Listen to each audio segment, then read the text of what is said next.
저희 교회 예배 현장을 보면 꼭 선교지에 가 있는 것 같습니다. 그래서 항상 마음이 편안하고 푸근하고 좋습니다.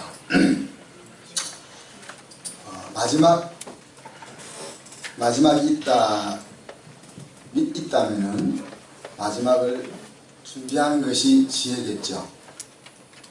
그렇지 않습니까? 그래서 마지막 날에 대해서 알려주는 보물과 같은 것이 바로 우리 계시록이다. 그렇게 볼 수가 있겠습니다. 그래서 그 계시록을 통해서 예수님께서 교회의 주인이 되어 주셔서 교회에 방문하시는 것에 대해서 우리가 지난주 살폈고, 그 중에 빌라델피아 교회에 방문하신 주님을 생각하면서 우리가 빌라델피아 교회 같은 교회는 어떨까 하는 것을 생각해 보았습니다. 빌라델피아 교회 하면은 한마디로 뭘 기억해야 되죠? 열린 문. 열린 문. 그럼 열린 문이라면 다른 식으로 얘기하면 in season이라는 거죠. out of season이 아니고 in season이라는 말입니다. 그래서 하나님 주신 복을 누릴 수 있는 시즌이다. 우리가 우리 유대인 선교사님 와서 같이 예배 드리시는데, 중국은 out of season이죠. 물론 복음이 막 크게 번져나가기는 번져나가지만 사실 복음이 문화로까지 자리 잡기는 힘든 세상 속에 중국이 있습니다. out of season일 때도 하나님은 역사하시고 그 속에서 신앙을 지키는 자체만도 하나님이 기뻐하시는 것입니다. 그렇지만 사실 신앙의 그 놀랍고 폭넓은 그 기쁨, 그것을 누릴 수 있다는 것은 얼마나 대단한 축복인지 모릅니다. 어떤 선교의 역사에 보면은 복음 하나 전하지 못하고 돌아가신 선교사님도 계시죠. 그분도 하나님으로부터 귀한 상급을 받을 것입니다. 그러나 어떤 선교사님은 선교지에서 복음을 편만하게 나눌 수 있는 기회까지 가지고 계신 분들도 계시죠. 순교라는 것은 사실 굉장히 대단한 것이지만, 순교보다 더 대단한 것은 세상 속에서 순교적 삶을 사는 거다. 그렇게 생각할 때 하나님이 주신 복을 누리면서 산다는 것이 대단하기도 하고 축복이기도 하다. 그래서 우리 가정, 여러분의 가정과 또 여러분이 섬기는 이 교회가 열린 문과 같은 그런 곳이 되기를 하나님 앞에 기도하는 거죠. 그렇지 않습니까? 그래서 축복의 통로가 되고 우리가 하나님 주신 복을 누리고, 물론 이 땅에서 누리는 복이 다는 아니지만 그런 것들을 생각해 봅니다. 그 빌라델피아 교회를 향해서 예수님은 내 행위를 안다 그랬잖아요. 그렇죠? 내 행위를 안다, 내 믿음을 안다, 그렇게 이야기 안 하시고 내 행위를 안다 그랬습니다. 그 행위는 적은 능력으로 주님의 말씀을 부인하지 않고 지킨 것이라 그랬습니다. 핍박 가운데서도 인내로 말씀을 지킨 그 행동, 그것이 주님이 보실 때의 그들의 신앙이었고 주님이 그것을 인정했다.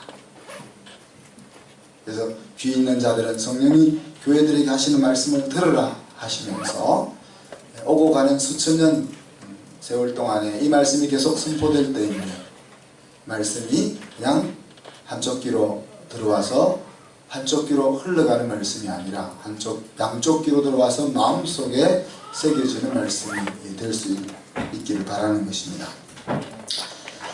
계시록 우리가 간단하게 훑어보는 과정 속에 지금 있는데, 이제 지난주는 우리가 7인 중에서 6인이 떨어지는 내용까지를 읽었습니다.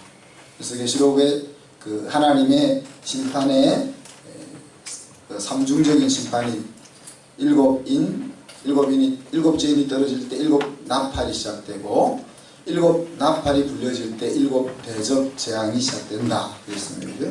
그래서 이 속에서 이제 여러분이 꼭 기억해야 될 내용은 환란이 등장합니다. 환란이 등장하는데 7년 환란, 그래서 뭐 3년 반 또 3년 반 7년 환란이 등장하는데 그 환란에 대해서 우리가 좀 생각해 볼 필요가 있고, 또 천년 왕국이 등장하잖아요. 천년 왕국이 등장하는데 그 천년 왕국에 대해서도 우리가 좀 정리를 해 놓을 필요가 있습니다. 왜냐하면은 이 이단들이 주로 이 계시록을 통해서 우리의 마음을, 신앙을 흔들어 놓는 경우가 상당히 많거든요. 그래서 이 부분들을 정리를 좀 해 놓을 필요가 있습니다. 그래서 천년왕국은 여러분이 잘 알다시피 세 가지 썰이 있습니다. 썰이 있는데, 첫째는 전천년설이라는 것이 있습니다. 전천년설이란 말은 천년왕국이 있기 전에 예수님이 재림하신다 하는 거죠. 그러면 후천년설은 뭐겠어요? 예수님이 재림하신 천년왕국 후에 예수님이 재림하신다. 천년왕국을 중심으로 해서 전이냐 후냐, 예수님이 앞에 오냐 뒤에 오냐 하는 것을 가지고 전천년설, 후천년설, 분명하지 않으니까 설이라고 하는 겁니다. 그리고 무천년설, 그것은 진짜 그런 것이 있는 것이 아니고 상징이다. 그래서 예수님이 이 땅에 처음 오셨을 때부터 다시 오실 재림 때까지 그 사이를 우리는 말세라고 불렀는데, 말세 자체가 바로 천년왕국이야. 그래서 지금 예수님이 성령으로 왕노릇하고 계셔. 그리고 그 가운데 고통도 있고 환란도 있고 고난이 있는 거야. 이렇게 이제 이야기하는 것이 이제 무천년설입니다. 그래서 대부분의 이제 개혁주의 교단적인 신학의 흐름은 무천년설을 따릅니다. 따르는데 썰이니까 그것을 꼭 따라야 된다는 것은 아니고, 근데 그것이 이 세 가지 학설을 따를 때 이제 후천년설은 좀 다 무리가 있다라는 것으로 대충 이제 인식을 하게 되고, 전천년설과 무천년설을 어떻게 취할 거냐 하는 것이 이제 우리가 가져야 될 관점입니다. 근데 이제 전천년설도 이제 둘로 나누어지게 되는데, 하나는 역사적인 전천년설, 또 하나는 세대주의적 전천년설로 나누어집니다. 여러분 다 뭐 기억하실 건 없고, 세대주의라는 말은 시대마다, 그러니까 세대마다 하나님의 구원의 방법이 다르다. 그래서 이제 그것을 세대로 나누어서 이제 설명하려고 하는, 말세와 시대를 해석하려고 하는 것이 이제 세대주의인데, 역사적 전천년설은 교회가 환란을 통과하고 예수님이 재림한다는 겁니다. 그래서 교회가 그 다음에 이제 그 세대주의 전천년설은 교회가 예수님이 두 번 재림한다는 거예요. 한 번은 공중에 재림해서 예수님 잘 믿는 사람들을 싹 하늘로 데리고 올라가고, 예수님 잘 믿는 사람 하늘로 데리고 올라간 땅에 하나님의 재앙이 임하게 되고, 그 재앙이 다 끝나고 나서는 예수님이 이제 땅에 재림하셔서 세상을 정리하고 새하늘과 새 땅을 주신다. 이것이 이제 세대주의적인 전천년설입니다. 그러니까 어떤 것이 인기가 있겠어요? 여러분 같으면 어떤 것이 인기가 좋겠어요? 환란을 겪지 않으면 좋을 거 아니에요. 그러니까 이제 세대주의적 전천년설이 인기가 있는 겁니다. 왜? 이것을 강조할 수 있는 거잖아요. 우리가 협박할 수도 있는 거고, 너희들 신앙생활 잘 안 하면은 환란을 겪어야 되고, 신앙생활 열심히 잘하고 헌금생활도 잘하면은 환란을 겪지 않고 하나님이 올려줄 거야. 그러면 협박이 좀 되잖아요.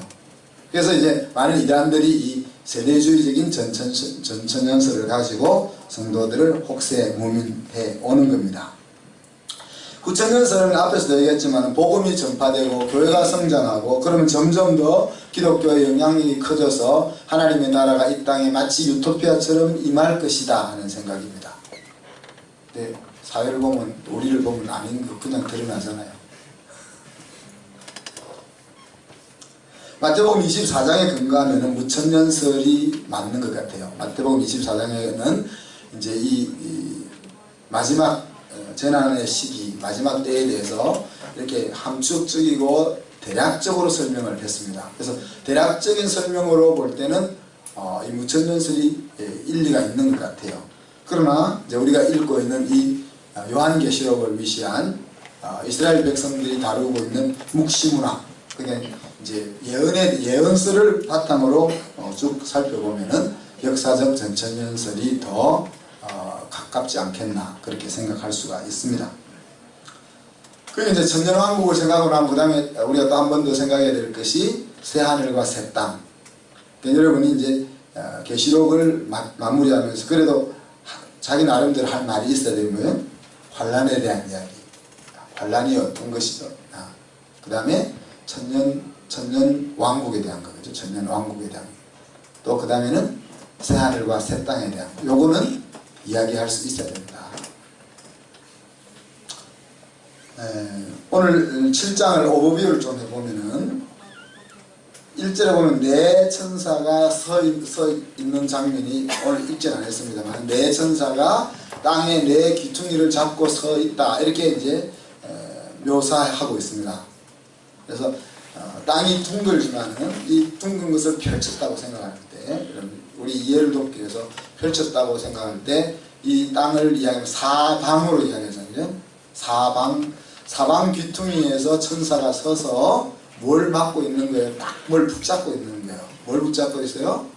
이 땅에 바람을 붙잡고 있는데 이 땅에 임할 재앙이 임하지 못하도록 붙잡아 당기고 있는 그런 그림을 하나님이 보여주고 있습니다.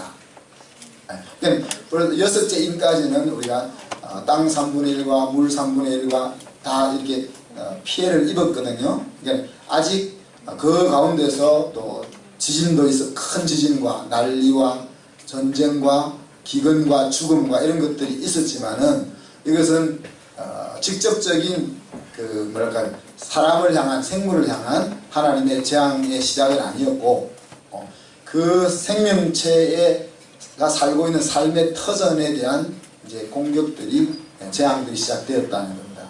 여러분 어떻게 생각하세요? 지금 보면은 온 세상의 땅의 3분의 1이 못 쓰게 되었다고 생각되십니까? 우리가 사막을 다 안 둘러봐서 잘 모르겠지만 아직 그렇지는 않지 않겠나 생각을 합니다. 그죠?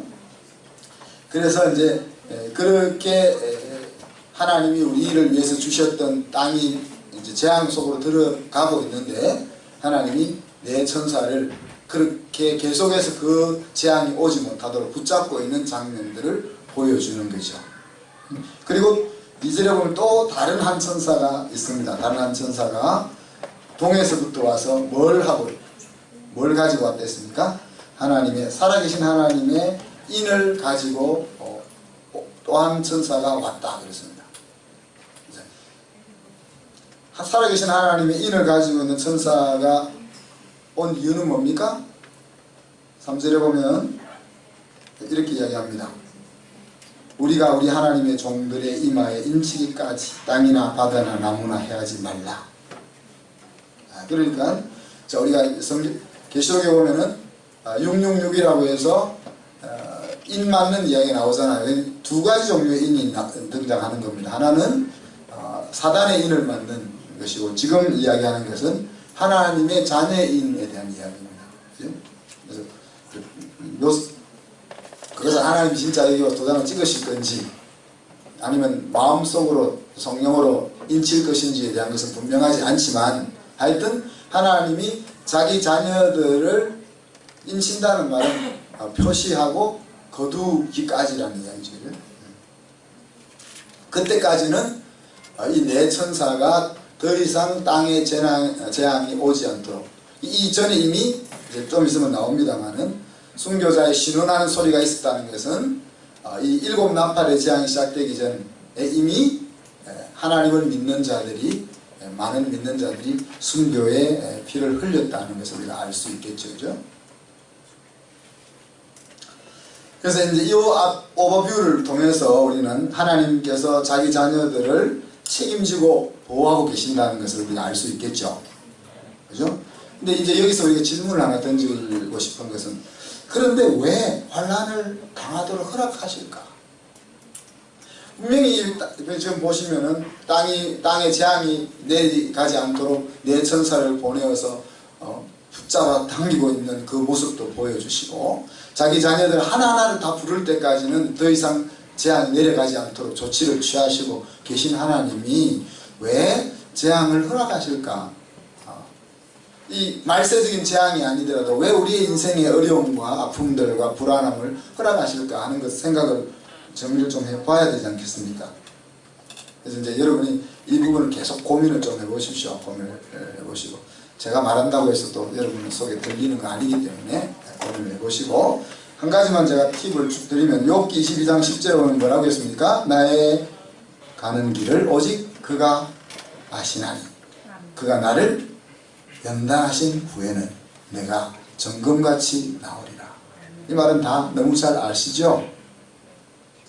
근데 이 말을 딱 들으면 여러분 무슨 생각이 들죠? 나는 정금 되기 싫어. 하나님 나 정금 안 돼도 좋으니까 뭐 정금같이 연단 안 하시면 좋겠다 하는 마음이 안 드세요? 그냥 음만 돼도 좋으니까, 그죠? 동만 돼도 좋으니까 하나님 앞에 가기만 가면 되지 뭘 정금까지 생각하세요. 그렇게 말할 수 있겠지만 토기장이신 하나님은 생각을 갖고 계신 거죠. 그러니까 하나님이 말씀으로 우리를 만드시고 이 세상에 우리를 보내셨는데, 우리 작품이 아직 하나님의 관점에서는 완성이 안 된 거예요. 완성이 안 돼서 손을 보는 거죠. 지난주에 3일 동안 제가 PBL 그 연수를 다녀왔는데, 프로젝트 베이스드 러닝에 대한 약자가 PBL입니다. 그럼 우리 학생들로 하여금 더 주도적이고 또 더 창의적으로 학습에 임할 수 있도록 하기 위해서 이제 프로젝트 학습을 하게 되는데, 그 프로젝트를 짤 때 그냥 한번 딱 짜고 끝나는 게 아니에요. 한번 짜고 또 다시 교사들이 모여서 리비전 하는 거예요. 리비전하고 또 끝나는 것이 아니라 다시 튜닝하고 여러 번 반복해서 그 계획한 교육 계획서를 여러 각도에서 여러 사람들이 같이 살펴보면서 튜닝하고 리비전을 하면서 보다 더 적합하고 좋은 교육안을 만드는 거예요. 그렇지 않습니까? 여러분 이제 설교를 준비할 때도 마찬가지고, 어떤 작품을 준비할 때도 마찬가지고, 여러분이 사업을 구상하고 일할 때도 마찬가지입니다. 근데 한번 생각한 대로 쫙 쓰니까 그것이, 천재들도 그렇게 안 한다 그러더라고요. 우리 천재들은 그렇게 하는, 피카소는 발가락에 붓을 끼워가지고 싹 한번 그리면 그게 1억짜리 그림이 하나 튀어나오고 그렇게 이해가 되지 않습니까만은, 피카소가 그린 습작이 헤아릴 수 없이 많다는 거야. 천재들도 그러는데, 우리 다빈이는 요즘 그림을 얼마나 그리는지 모르겠습니다. 다빈이 그림이 너무 많이 발전한 것을 보면서 아빠보다 100배는 낫다 라는 생각을 이제 가지는데,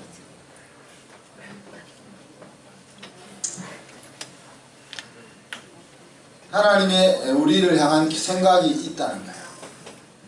근데 우리는 이렇게 생각하잖아요. 아까 점검 안 해도 되니까 그런 생각을 가지면 작가의 입장은 다른 거죠. 여러분이 작가가 됐다고 생각해보세요. 여러분이 뭐를 만드는 사람이 되었다고 생각해보세요.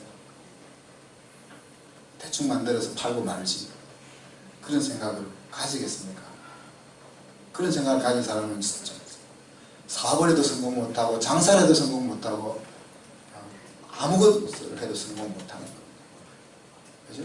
내가 뭘 하나 맡았으면 그것을 내가 할 수 있는 한 최고로 잘하고 싶은 마음을 가지는 것이 정상적인 사람의 마음이죠.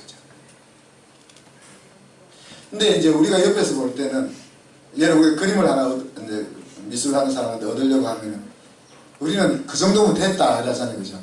근데 미술하는 사람은 그 정도면 됐다가 안 되는 거죠.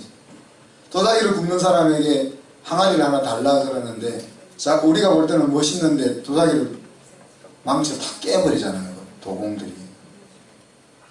왜 이 마음이 안 되는 거지? 자기가 의도한 작품이 안 나오는 거죠. 이게 문외한의 입장에서 볼 때는 이건 쓸만한 건데 전문가 입장에서는 이거는 아니라는 거예요. 그래서 우리가 생각할 때 하나님 나 적당하게 그냥 고생 좀 적게 하면서 먹고 살 거 걱정 안 하고 그렇게 살면 돼요. 그런 마음을 먹는데 하나님은 아니야. 네가 아니다. 내가 너를 향해서 가지고 있는 생각과 계획은 거기가 아니야. 그렇게까지 안 하셔도 되는데 특히 박정희 집사님한테 자꾸 그러시. 그래서 당신 수준의 기대가 있는 거예요. 우리를 향해서. 그래서 이 환란을 허락할 수밖에 없는, 우리에게 어려움과 이해되지 않는 불안과 두려움을 허락할 수밖에 없는 하나님을 좀 생각을 해볼 수 있었으면 좋겠습니다. 자, 이제 본론으로 들어갑니다. 본론은 짧게, 서론이 길었으니까 본론은 짧게. 9절에 보면 흰옷 입은 큰 무리가, 그래서 셀 수 없는 큰 무리가 등장합니다. 사실 이 말씀은 설교를 할 것이 아니라 그냥 다 일어나서 할렐루야 찬양을 부르면 그냥 이 장면을 그냥 그대로 잘 우리 가슴으로 받을 수 있겠죠. 사모님 부탁을 해도 되겠습니까? 이 큰 소리로, 이 큰 무리가, 여기는 14만 4천 명이라고 그랬고, 이스라엘 12지파에서 14,000명씩 12지파가 모이니까 14만 4천 명이라고 그랬는데, 14만 4천 명이면 이로서는 많기는 많지만 셀 수 없이 많지는 않잖아요. 그런데 이제 상징으로 설명을 했습니다. 하나님의 백성들의 셀 수 없는 수가 일어나서 하는 일이 뭡니까? 여호와를 찬양. 여기 붕어들도 있으실지 모르겠어요. 14만 4천 명의 붕어는 몇 명이었을까?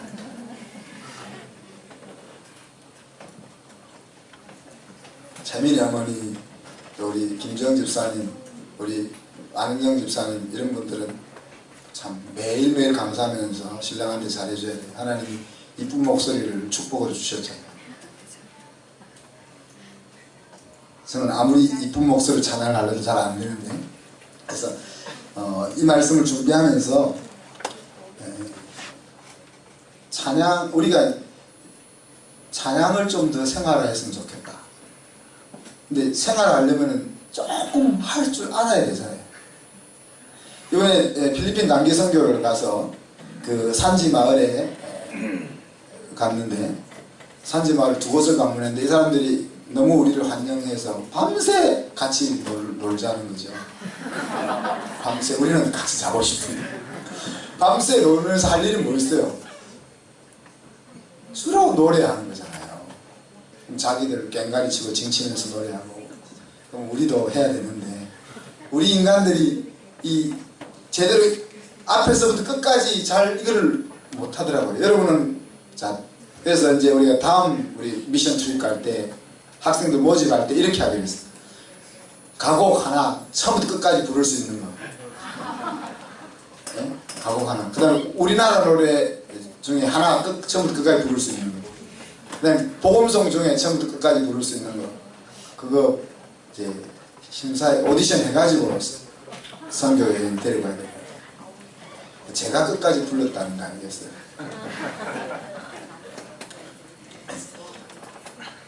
좀 연습을 좀. 그래서 가을에 우리 추수감사절 때나 아니면 크리스마스 때나 그때까지 우리 가족들이 찬양을 좀 잘 할 수 있도록 우리 사모님이 좀 지도를 해주시면 좋겠는데,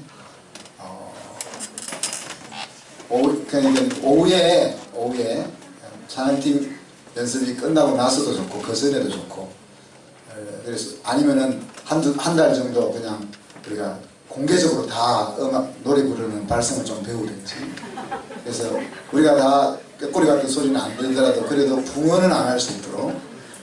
그래서 그리고 곧 우리가 예배당이, 아름다운 예배당이 지어질 것 아닙니까? 보이시죠? 네. 재동 목사님 크게 보일. 그때 이제 우리가 이름 있는 가수들도 불러다가 우리가 찬양 집회를 할 텐데, 그때 불러온 사람 한두 곡만 시키고 우리가 찬양을 다 해야 될 거 아니에요. 무슨 말 알겠죠? 그래서 특히 이제 예수 믿는 사람들에게 빠지지 않는 것이 찬양이잖아요. 그리고 그 찬양이 그냥 노래가 아니고 사실 그 찬양을 부를 때 담겨있는 그 가사에 우리 마음이 담기면 그 신앙의 고백이고 그것이 이제 삶으로 이어지잖아요. 우리 장로님 항상 기억나는 가사가 뭡니까?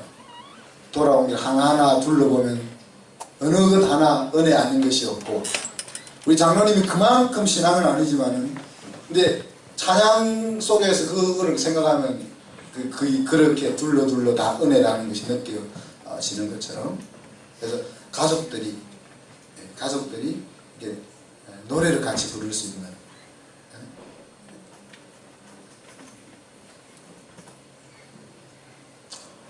보좌 앞과 어린 양 앞에 서서 하나님과 예수님을 찬양합니다. 일어서서 하나님과 예수님을 찬양하는데 그게 성령님이 빠졌잖아요. 성령님은 그 찬양을 하게 하시는 거예요. 그래서 우리가 성령님이 항상 우리의 삶 속에 잘 빠지는데, 사실 우리 구속사 속에서는 잘 빠지는데, 사실은 항상 우리 속에 그 하나님의 구속사 속에 내가 들어가서 있게 하시는 분이 성령 하나님인 거예요. 우리가 기도하는 기도 속에 예수님의 이름이 등장하고 그 기도를 하나님 아버지 앞에 하지만은 사실은 그 기도를 하게 입을 열게 하는 분은 성령 하나님이 일하시고 계시는 거거든요. 자, 그런데 거기서 흰옷 입은 큰 무리들을 누구인가 오늘 설교 제목입니다. 흰옷 입은 이들은 누구입니까? 예수님의 해석에 따르면 14절에 뭐라고 했죠? 어린 양의 피에 그 옷을 씻어 희게 한 자다. 바로 우리들을 이야기합니다.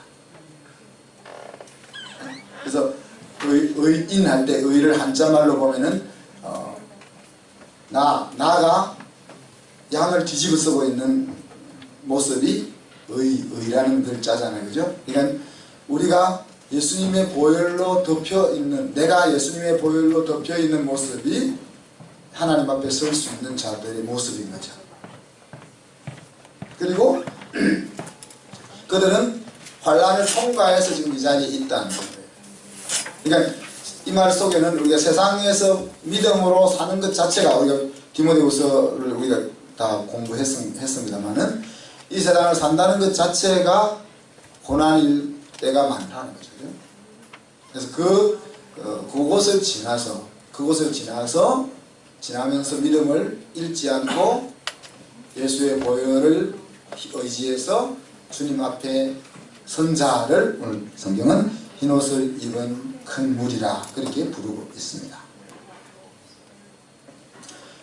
자, 그리고 이제 오늘 말씀 속에서 하나님이 그 흰옷을 입은 무리들에게 무엇을 하시느냐가 중요하죠. 왜 그렇습니까? 우리에게 하실 일이니까, 하나님이 우리에게 하실 일이니까 중요한 겁니다. 그래서 하나님은 하나님의 보좌 앞에서 밤낮으로 우리가 하나님을 섬기게 하시고,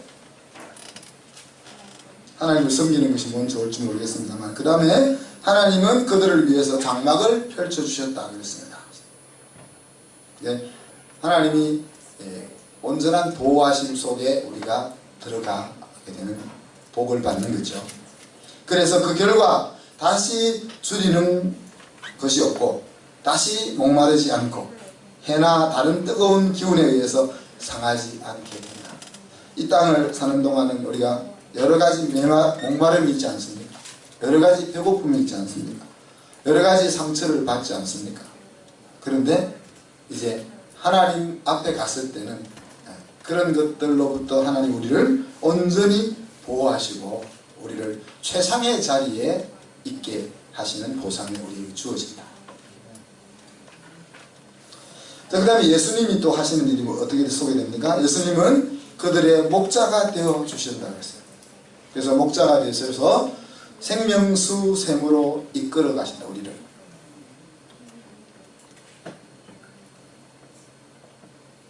그리고 하나님이 다시 모든 눈물을 흰옷을 입은 자들의 눈에서 닦아주신다. 세상에서는 눈물을 흘릴 일이 많지 않습니까? 여러분 눈물 흘릴 일이 많았죠? 저는 세상에 태어나서 2번밖에 안 늘어가지고 별로 울 일이 없었는데 눈물 흘릴 일이 우리 각자에게 얼마나 많이 있었습니까? 아무리 사랑하는 사람이라도 닦아줄 수 없는 눈물이 있잖아요. 세상 그 누구도 하나님 같지는 않기 때문에 그렇습니다. 그런데 하나님은 모든 눈물을, 그러니까 작은 눈물에서 큰 눈물까지 우리가 이 땅에서 겪었던 수많은 그 눈물들을 닦아서 더 이상 그것으로 인해서 마음이 힘들어지지 않게 해주신다. 그래서 눈물을 많이 흘려보자. 저는 이게 별로 감동이 안 와요. 울어본 적이 별로 없으니까. 많이 울어본 사람 있죠? 우리 천민이 좀 많이 울어봤으니까 이 가슴에 그냥 또 나중에 울지 모르겠네. 가슴에 막 가르쳐요. 눈에서 눈물을 닦아준 이 말만 들어도 그냥 가슴이 뭉클한 그런 장면이죠. 누구에게 이와 같은 축복이 주어진다 했습니까? 큰 환난을 나옵니다. 그러니까 이 세상이라는 환난의 지대를 거쳐서 믿음을 잃지 않고 하나님 품 앞에까지 온 사람에게 이와 같은 일들이 있다는 거예요. 또 예수 그리스도의 피로 깨끗하게 된 사람들, 예수님의 보혈을 덮어쓰고 하나님 앞에 서는 그런 의인들, 하나님의 은혜가 아니면은 인생에 소망이 없다고 생각하며 살아온 사람들, 하나님의 나라가 정말 최고 인생의 승리와 행복의 길이라 하는 것을 믿고 그 길을 가기 위해서 애썼던 사람들, 인간적인 방법을 통해서 내가 안고 있는 그 아픔과 또 갈등을 극복하려고 하는 것이 아니라 예수님에게만 소망이 있다고 생각하고 그렇게 살아가려고 애썼던 사람입니다. 그래서 하나님이 그들을 밤낮으로 성전에 있게 하신다. 은혜의 보좌 앞에 있게 하신다. 그렇게 하십니다. 여러분, 사랑하는 사람으로부터 주어지는 위로야말로 우리의 목을 메이게 하는 감격적인 이야기라고 말할 수 있겠습니다. 이 일이 있고 나서 6째 인이 떨어지고 나서 땅과 하늘과 바다에 하나님의 진노가 임한다 그랬습니다. 그죠? 그리고 성도들의 신원이 있다고 우리가 6장에서 읽어봤는데, 성도들의 신원이 있다는 말은 뭡니까? 성도들이 이 세상에 살면서 어려운 삶을 경험하게 된다는 이야기고, 또 심지어는 환난을 겪고 때로는 순교의 자리까지도 갈 수 있다는 것을 의미한다 했죠. 그리고 그때는 전쟁과 지진과 기근과 이런 것들이 세상에 점점 더 심해지지만, 그러나 그 가운데를 지난 자들에게 하나님이 흰 두루마리를 입혀주시고, 또 하나님의 자녀들이 다 그 흰 옷을 받기까지 세상이 정리가 되지 않을 것을 이야기했습니다. 그리고 이제 8장부터는 나팔이 불려집니다. 나팔이 불려지는데, 읽어보시면 나팔이 불려질 때 주어지는 재앙은 입맞지 않은 자들에게 임할 재앙입니다. 그러니까 이 무시무시한 환란들이 등장하지만 사실 우리 하나님의 인을 맞은 사람들, 다시 말하면 하나님의 택한 백성들은 여기 환란, 7 나팔의 환란에는 해당되지 않는 사람들입니다. 그리고 16장부터 가면 7 대접 재앙이 나타나는데, 그냥 7 나팔 재앙에서 끝났으면 좋을 텐데, 7 대접의 재앙에 가면은 이제 사단이 잠시 결박 속에서 놓이고, 그 놓였을 때 남겨진 성도들이 환란을, 그러니까 놓여지기 전에 빨리 하나님 나라로 가는 것이죠. 놓여지고 나면은 이제 그때는 큰 환란이 이제 주어지게 되고 역사가 마무리되게 된다 하는 것으로 이제 계시록이 마무리를, 왜 하나님이 사단을 결박시켰다가 잠시 놓아주실까? 그 7 나팔의 재앙 속에서는 보면요, 무적행 이제 뭐 쉽게 말하면 지옥에서부터 사자들이 올라와서 사람들을 괴롭히는데, 지옥에서 올라온 사자들 같으면은 이거는 사단의 수하라고 생각할 수도 있지만요, 하나님의 컨트롤 속에 걔들이 있어요. 그리고 걔들이 일곱 나팔이 불려질 때 행하는 일들은 하나님의 자녀들을 괴롭히는 일이 아니고 하나님의 자녀 아닌 하나님을 대적하는 자들을 괴롭히는 일을 해요. 그런데 이제 마지막 일곱 대접의 재앙에 가서는 아까 얘기했지만은 하나님이 그 힘을 아까 잠깐 사단에게 다시 돌려주는 거예요. 왜 돌려주는지는 우리가 모르겠습니다. 왜 돌려주는지. 여러분 기도하면서, 계시록이 끝날 때까지 기도하면서 하나님이 왜 결박했던 사단을 잠깐 풀어주셔가지고 세상을 다시 한번 격동하게 하고 한 후에 세상을 마무리하실까 하는 것을 한번 우리가 한 3주 정도 남았는데 계시록 끝나기까지 한번 묵상을 해보시기를 바랍니다. 말씀을 마무리합니다. 종말에 대한 두 가지 극단이 있습니다. 하나는 지나친 집착이고 하나는 무관심입니다.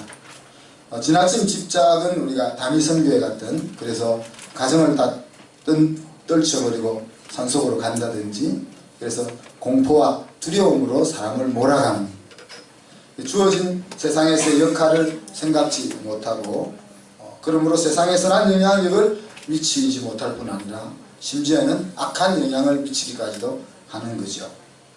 그러나 이런 것들이 반복되면서 우리가 이제 종말에 대해서 무시하는 생각들을 또 가지게 됩니다. 종말에 대해서 무시하다 보면 영원한 세상에 대한 기대가 없어지는 거죠. 그죠? 영원한 세상에 대한 기대가 없어지고, 또 지나치면은 이 세상이 고향인 것처럼 살아가는, 우리가 그렇게 살아가게 되고 결국은 세상과 짝하여 살아가게 되는 그런 결과를 초래합니다. 그래서 우리는 이 종말에 대해서 지나치게 집착해서도 안 되고, 또 종말에 대한 것들을 생각지 않고 그냥 될 대로 사는 것도 경계해야 될 부분이다. 그래서 종말을 인식하면서, 마지막 때가 있음을 인식하면서, 그렇지만 그 속에서 사과나무를 심는 생활을 하는 것이 그리스도인의 바른 종말을 사는 자세라고 볼 수 있습니다. 저와 여러분은 흰옷을 입은 자들입니다. 우리가 이 땅을 사는 동안 환난과 고난을 겪기도 하고 겪을 수도 있다는 이야기입니다. 그렇지만 우리가 그 과정을 지나면서 끝까지 예수 그리스도의 은혜와 그리스도의 보혈을 붙잡고 살아가야 하는 사람들이라는 거죠. 그리고 우리들 앞에는 하나님의 말할 수 없는 위로와 보상이 기다리고 있다는 이야기입니다. 고난을 경험한 사람, 하나님의 주권을, 하나님의 나라가 이 땅에 펼쳐지기를 갈망하는 사람, 또 하나님을 사랑하는 마음으로 예수님을 높이고자 하는 그런 사람들, 하나님 보는 것만으로도 더 이상 바라는 것이 없다라고 복음 안에서 사는 그런 사람들에게 하나님이 흰옷을 주시고 놀라운 새하늘을 예비해 놓고 있다는 이야기입니다. 그렇기 때문에 우리에게 주어진 이 세상에서의 싸움, 믿음의 싸움은 감격으로 돌아오는 것임을 잊지 맙시다. 우리 이 역사는 이제 창조에서 시작해서, 창조에서 타락, 그 다음에 예수 그리스도의 십자가를 통한 구속, 그리고 예수님이 다시 오시는 재림을 통해서 완전한 회복이 이루어질 텐데, 우리는 지금 예수님의 십자가를 통한 구속과 또 회복의 가운데 끼어 있는 자리에 있습니다. 그래서 우리는 예수 그리스도를 통해서 이 구속과 회복의 사이에 있지만은 사실 온전한 회복을 복음을 통해서 경험해야 해요. 내 속에 약함이 있고 상처가 있고 아픔이 있고 무너짐이 있지만은, 그러나 예수 그리스도의 보혈을 통해서 그것이 치유받고 온전히 회복되는 경험이 우리 속에 있어야 돼요. 그리고는 우리가 그런 경험을 가진 우리들이 이 땅에 사는 동안 해야 될 과제가 뭡니까? 우리 옆에 있는 망가져 있는 그 인생들, 여러 모양으로 망가져 있는 인생들, 그 인생들이 온전한 회복의 자리로 어떻게 이끌어갈 수 있을까 하는 것이 이제 저와 여러분에게 주어져 있는 숙제라고 말할 수 있습니다. 기도하겠습니다. 하나님 아버지, 사랑과 은혜를 감사합니다. 오늘 7인이 떨어지기 전에 흰옷을 입은 셀 수 없는 무리들이 하나님을 찬양하며 경배하는 장면을 우리가 간략하게 살펴보았습니다. 믿는 자들이지만은 이 땅에서 환난이 있고 때로는 죽음 같은 고통을 겪지만은 예수의 보혈과 능력으로 우리가 넉넉히 이기며 하나님이 약속하신 자리까지 이룰 수 있음을 믿고 감사를 드립니다. 하나님, 예수 그리스도를 통해서 망가진 상한 부분들이 온전히 회복될 수 있는 길을 얻게 된 저희들이 오늘 온전한 회복의 자리에 이를 수 있게 하시고 또 우리 주변에 있는 그 망가진 인생들을 그 회복의 자리를 이끌어갈 수 있는 저희들이 되게 하여 주옵소서. 주님 앞에 가서 흰옷을 입고 주님을 찬양하는 그날, 주님이 우리의 눈에서 우리의 가슴에서 눈물을 씻겨주는 그날, 더 감격적인 만남이 있기 위해서 이 땅을 열심히 믿음의 싸움으로 싸워갈 수 있는 저희들이 되게 하여 주옵소서. 감사드리며 예수 그리스도 이름으로 기도하옵나이다. 아멘.